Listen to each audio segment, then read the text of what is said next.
تو بابا جی نے کہا کہ سب سے پہلے تو مجھے آپ کے اس سوال کا نا میں سمجھ نہیں پا رہا کہ اسلام آباد سے کیا مراد ہے اور پنڈی سے کیا مراد ہے. تو جس شخص کا عالم یہ ہو کہ وہ ان سے اتنا لا تعلق ہو کہ ان کو یہ بھی جو ہے نا وہ نہیں تھا کہ پنڈی سے کیا مراد ہے, اسلام آباد سے کیا مراد ہے, تو وہ کیسے اشاروں پر چل سکتے ہیں؟ ہاں اشاروں پر چل رہے تھے, لیکن وہ اللہ اور رسول کے اشاروں پر. الحمدللہ. ہاں یہ بات ضرور ہے کہ جب بھی آپ نکلتے ہیں تو آپ کے نکلنے سے کسی کو فائدہ ہوتا ہے, کسی کو نقصان ہوتا ہے. تو جو فائدے والے ہوتے ہیں وہ خوش ہوتے ہیں, جو نقصان والے ہوتے ہیں وہ کہتا ہے کہ چابی دی گئی اور یہ فلاں نے بٹایا. اس وقت تو یہ بیچارے خود بھی اسی کشمکش میں ہیں. وہ نون لیگ والے کہتے ہیں یہ جو ہے نا پی ٹی آئی کو ریلیف مل رہا تھا تو انہوں نے بٹایا. پی ٹی آئی والے کہہ رہے ہیں کہ نون لیگ جو ہے نا وہ اب ان کو آہستہ آہستہ عدالتی فیصلے کے بعد لگ رہا ہے کہ اب مشکل میں ہیں تو انہوں نے بٹایا. یہ بھی ٹیم ہے, یہ خود بھی فیصلہ نہیں کر پاتی کہ انہوں نے بٹایا کہ انہوں نے بٹایا. لیکن ہم الحمدللہ اندر سے مطمئن ہے کہ ہم صرف اور صرف مظلوم اپنے بھائیوں کے لیے, اور آج بھی اس کی کل دلیل یہ ہے, آج بھی ہمارے جنرل مطالبات ہے فلسطین کے حوالے سے ہیں, وہ شاید سارے پارٹیوں کے ہو, وہ آج مانے جائیں تو ہم مطلب یہاں سے چلے جاتے ہیں. تو اس میں پھر تو وہ باتیں نہیں رہی کہ ہم کو اشارہ کس نے دیا, ہم بیٹھے کس لیے ہے. ہاں اگر ہمارا مطالبہ یہ تھا کہ نہیں ہم ججوں کے فیصلہ نہیں ماننے والے, ہم جو ہے نا یہ نہیں کرنے والے 9 مئی کے واقعات میں یہ کرو, تو عموماً یہ رائے بھی پائی جاتی ہے کہ دیکھیں آپ پی ٹی آئی کے اوپر ابھی آپ الیکشن میں دیکھ لیں اور اس کے بعد کس طرح سے ان کے کہیں پہ بھی کوئی ان کے جلسے رکھے جائیں اس کو فوراً منع کر دیا جاتا ہے. لیکن تحریک لبیک پاکستان کو ہر دفعہ اجازت دے دی جاتی ہے, اور خاص طور پر فیض آباد کے اس مقام پر جو کہ اسلام آباد کا داخلی اور خارجی راستہ ہے وہاں پر دی جاتی ہے. نہیں, بات اس وجہ سے غلط ہے کہ ہمیں اجازت کبھی بھی نہیں دی جاتی. ہمیں تو عام کانفرنس کی بھی اجازت نہیں دی جاتی, اور ہمیں اگر ان کی جو ہے نا علم میں نہ ہو تو وہ ڈی سی نے جو وائرل کیا ہے نا, جو ہمیں اجازت نامہ ہمارا منسوخ ہے اس کو بھی وائرل کیا ہے. اور ڈاکٹر صاحبہ میں آپ کے علم میں لے آؤں کہ ہمیں جو اس رات بھی جو دھمکیاں دی گئی کہ اگر آپ نے جلسہ کیا اور آپ یہاں پہ آئے تو یہ نہیں کرنے دیں گے, وہ نہیں کرنے دیں گے, ہم اس طرح ایکشن لیں. میں یقین سے کہتا ہوں یہ دھمکیاں اگر ان کو مل جاتی, انہوں نے شاید پارٹی بھی چھوڑنی تھی, جلسہ تو دور کی بات ہے. وہ اپنی بے حسی کو اور اپنی کمزوری کو پھر ہمارے اوپر ڈالتے ہیں کہ دیکھو ان کو اجازت دی جاتی ہے. نہیں, ہم آ جاتے ہیں الحمدللہ, اور ہم جو ہے نا ایک فیصلہ جب ہمارے امیر محترم کرتے ہیں تو پھر ہم آ جاتے ہیں. اس کے لیے جب ان کو کوئی اس طرح کے وہ مل جاتا ہے تو یہ آگے سے بجائے اس کے کہ وہ آگے کہ چلو ہم نے جلسہ کرنا ہے تو یہ اسی وقت بیک فٹ پہ چلے جاتے ہیں, آگے سے کہتے ہیں دیکھو اس کو جو ہے نا وہ چھوڑتے ہیں, ہمیں نہیں چھوڑتے. ہمیں کہاں پہ چھوڑتے ہیں؟ ہم اگر لاہور سے پرامن طور پر نکلے وزیر آباد تک لاشیں دیکھ جو ہے نا اس طرح ان کو اجازت دی جاتی ہے. ہم ہزاروں شل کا مقابلہ کر کے بیٹھ جائیں تو کہتے ہیں ان کو اجازت دی جاتی ہے. اصل میں الحمدللہ ہمارے کارکن پرعزم آپ یعنی کہ آپ کو دھمکیاں دی گئی, تھریٹس دیے گئے, اس طرح کچھ ہونے کے باوجود بھی آپ لوگ ہمت اور جرت کر کے یہاں پر تشریف لے آئے ہیں. تو یہ بتائیں, عموماً عوام میں ایک سوال پایا جاتا ہے کہ اس قدر مہنگائی ہو گئی ہے یہاں پر حکمران کے خلاف, تب تو تحریک لبیک پاکستان نے کوئی سٹیپ نہیں لیا سوائے یہ کہ بیانات دیے یا اخبارات میں ہم خبریں دیکھتے ہیں. لیکن اب فلسطین والے مسئلے پہ 1 سال بعد یہ آ گئی ہے, تو اب مہنگائی پہ آپ نے کیوں کوئی ایکشن نہیں لیا؟ محترمہ, ہم نے مہنگائی کے خلاف پاکستان کی تاریخ ساز پاکستان بچاؤ مارچ کراچی سے لے کر ہم سرائے عالمگیر تک آ گئے تھے, اور یہ لاکھوں لوگوں کے ساتھ آئے تھے, اور ہم نے 1 مہینہ روڈوں پہ گزارا, اور وہ بھی گرمی میں, شدید گرمی میں. لیکن ہمارے بارے میں صرف مصیبت یہ ہے کہ ہمارے بارے میں یہ لوگ نہ جانتے ہیں, نہ ہمارے جو ہے نا اسی طریقے سے ہماری یعنی جلسوں کی یا ہماری مارچ کی وہ میڈیا رپورٹ کرتا ہے, اور اس کو جو ہے نا وہ کوئی یعنی ہمارے ساتھ اس طرح ہوتا رہتا ہے. لیکن الحمدللہ اسی پاکستان بچاؤ مارچ میں جب ہم نکلے,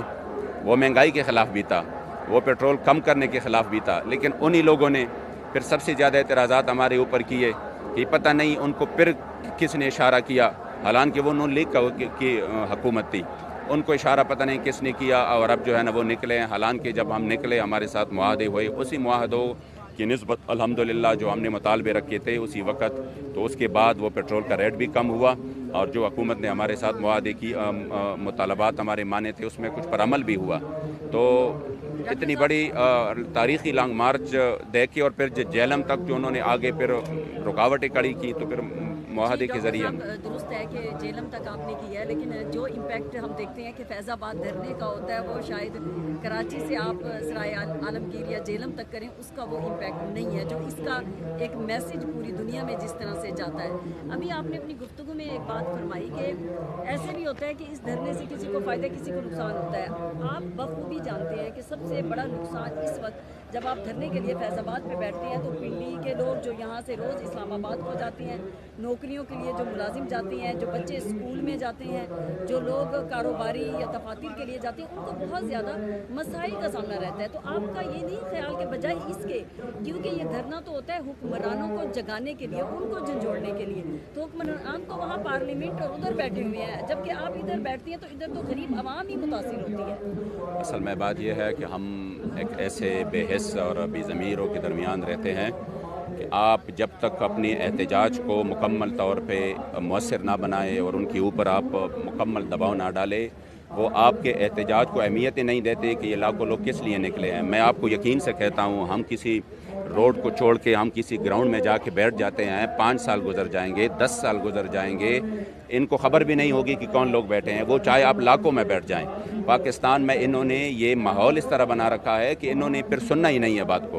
ورنہ ان سے زیادہ میں آپ کو بتاؤں، پنڈی سے زیادہ یا اسلام آباد سے زیادہ کہ ہمیں تکلیف نہیں ہے۔ ہم نے گھر بار چھوڑے ہیں، ہم نے کاروبار چھوڑے ہیں، یہ جو لاکھوں لوگ آ رہے ہیں یہ کوئی کاروباری نہیں ہے، یہ عام مزدور اور دیہڑی مر لوگ ہیں۔ ان کی دیہڑیاں جو ہے نا وہ یعنی ان کے گھر چلتے ہیں، لیکن وہ ایک جذبے کے ساتھ آئے ہیں کہ شاید ہمارا یہاں پہ بیٹھنا وہ کچھ دنوں کے لیے ہو، کچھ لمحے کے لیے ہو، وہ اتنا کچھ کر لے کہ ہمارے اس یہاں بیٹھنے سے ہمارے اس بچے کو اگر ایک فیڈر دودھ مل جائیں جو 2 مہینے انہوں نے کچھ نہ کھایا ہو، ان کو ماں کی دودھ بھی نہیں مل رہی، تو شاید وہ بچ جائیں۔ تو ہمارے لیے یہ بڑی سعادت ہے کہ چلو ہم تکلیف تھوڑا برداشت کریں، ہم تھوڑی سختی برداشت کریں۔ تحریکوں میں یہ ہوتا ہے۔ اب پاکستان میں دیکھیں جہاں پر اپنے ایک عام کاز کے لیے احتجاج ہوتا ہے تو کتنا متشدد احتجاج ہوتا ہے کہ بندہ اس کو دیکھ کر بھی جو ہے نا وہ سوچتا ہے کہ یار اتنی تشدد میں جانا تو اچھی بات نہیں ہے۔ تو ہم تو الحمدللہ آپ دیکھ رہے ہیں، آپ میڈیا کے سے وابستہ ہے، تو ماشاءاللہ آپ یہاں پہ آئیں، یہاں پہ بیٹھ گئی، کتنا آپ کو ایک پرسکون ماحول نظر آ رہا ہے، کوئی روک ٹوک نہیں ہے، کوئی کسی کو مار داڑ نہیں ہے، بلکہ آپ دیکھ رہی ہیں کہ اس طرف سے اس طرف سے ہم کوشش کر رہے ہیں اس کو بھی۔ ایک چیز کی کمی ہے جو میں نے پہلے بھی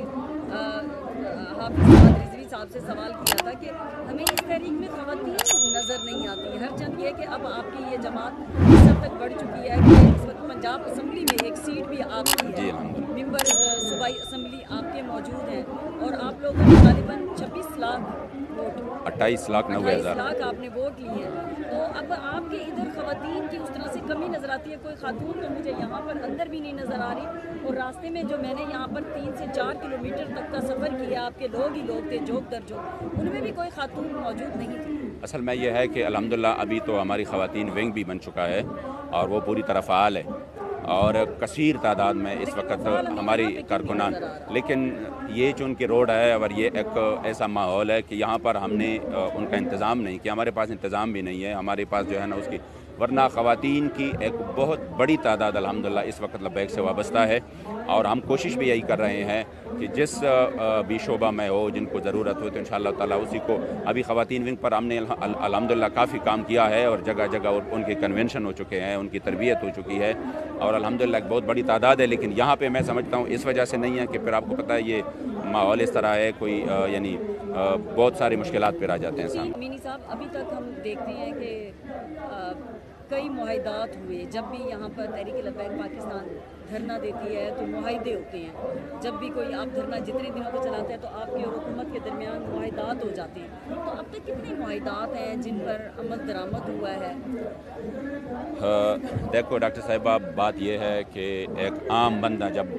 وعدہ کرتا ہے، بالکل عام بندہ، سول کوئی بندہ آ جائے اور میں ان سے ایک وعدہ کر دوں، ان کی بھی حیثیت ہوتی ہے، لیکن جب ایک ریاست معاہدہ کرتا ہے، آپ پوری تاریخ کو دیکھ لے، یہ تاریخ انہی معاہدوں پر کڑی ہے۔ ریاست جب آپ کے سٹیمپ لگاتی ہے اور سائن کرتی ہے کہ ہمارے ساتھ یہ قطر کا معاہدہ ہوا، یہ فلاں کا معاہدہ ہوا، تو پھر اس کی ایک حیثیت ہوتی ہے۔ ہمارا پھر یہ کام نہیں ہے کہ ہم نے ان کو دونوں پاؤں سے جکڑ کر اس کو یوں لگنا ہے کہ ابھی آپ نے اس پہ عمل کرنا ہے۔ ہم نے جتنی بھی معاہدے ہمارے ساتھ ہوئے ہیں تو ہمارا کام یہی ہے کہ ہم ان سے یہ معاہدہ لیں۔ باقی اگر وہ قوم کے سامنے پھر اتنی جو ہے نا وہ نہیں ہے